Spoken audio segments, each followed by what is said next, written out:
না, তৃণমূলে নির্বাচনের পর ভাঙন অব্যাহত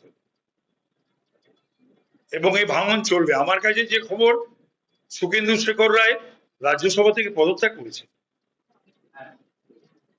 এবং ওই যে 18টা বলছো, ওই সংখ্যাটা আমার কাছে খবর আরো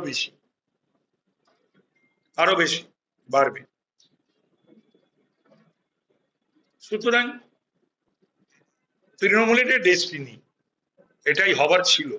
আমি বহু আগে থেকে বলছি, এটা নিশ্চয়ই আমার সাংবাদিক বন্ধুরা ভাইরা জানেন, এটাই তৃণমূলের ভবিতব্য, এটা তৃণমূলের হওয়ার ছিল, সেটাই হচ্ছে। তার কারণ হচ্ছে মমতাকেই মানুষ মেনে নিতে পারছে না, মানুষ পরিত্যাগ করেছে। এমএলএ এমপিরা মমতাকেই মেনে নিতে পারছে না, সেখানে অভিষেককে কি করে মেনে নেবে? কি করে মেনে নেবে ওই ডেপো ছেলেটাকে? সে নাকি লিডার পার্লামেন্টের। তো সুতরাং যার সেলফ রেসপেক্ট রয়েছে বা ডিগনিটি বোধ রয়েছে, তার পক্ষে মেনে নেওয়া সম্ভব নয়। তারপরে নাকি মমতা ব্যানার্জি মিটিং এ বলছেন অফিসে গেলে উঠে দাঁড়াও, স্ট্যান্ডিং ওভেশন দাও। এটা জানি না, এটা যদি কারোর আত্মমর্যাদা বোধ থাকে তাহলে সে তৃণমূল কংগ্রেস করবে না। এগুলো দল ছিল, এটা তো দল নয়, এটা তো দল নয়। এটা অদ্ভুত একটা, আগে ছিল একজন, এখন দুজন হয়েছে কয়েক বছর।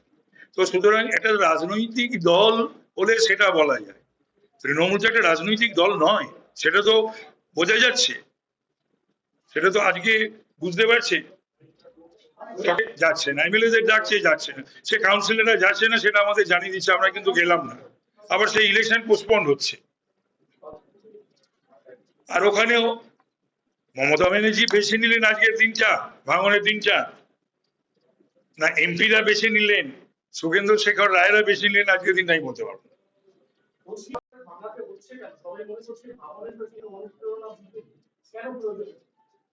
আমাদের কোনো অনুপ্রেরণা নেই, অনুপ্রেরণা তো একজনের, আমাদের কোনো অনুপ্রেরণা নেই। আমাদের কেন অনুপ্রেরণা? কেউ যদি তৃণমূল করতে না চায় তাহলে পরে কি বিজেপির দায়িত্ব নিতে হবে যে না ভাই তোমরা তৃণমূলের এমএলএ থাকো, কাউন্সিলর থাকো, রাজ্যসভায় থাকো, লোকসভায় থাকো, এই দায়িত্বটা তাহলে বলো আমরা নিই।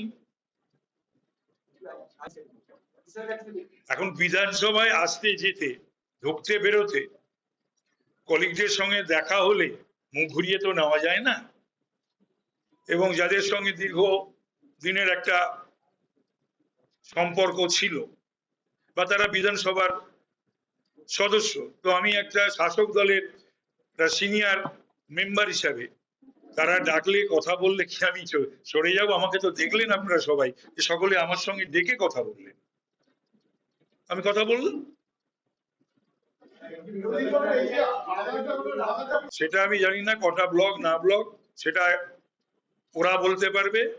তবে এটা ঘটনা আমরা জানি, ওদের সকলেই তো বিরোধী যারা আছে, আদার দেন আস, আমরা ছাড়া আর যারাই আছে তারাই তো বিরোধী, বিরোধী দলের সদস্য।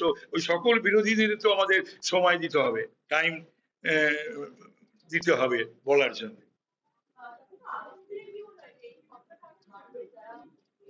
দলটাই উঠে যাবে, আবার সংখ্যা বাড়লো আর না বাড়লো, এবং দল যত তাড়াতাড়ি উঠে যায় তত মঙ্গল, মঙ্গল, গণতন্ত্রের মঙ্গল, সমাজের মঙ্গল, পশ্চিমবাংলার মঙ্গল, দেশের মঙ্গল।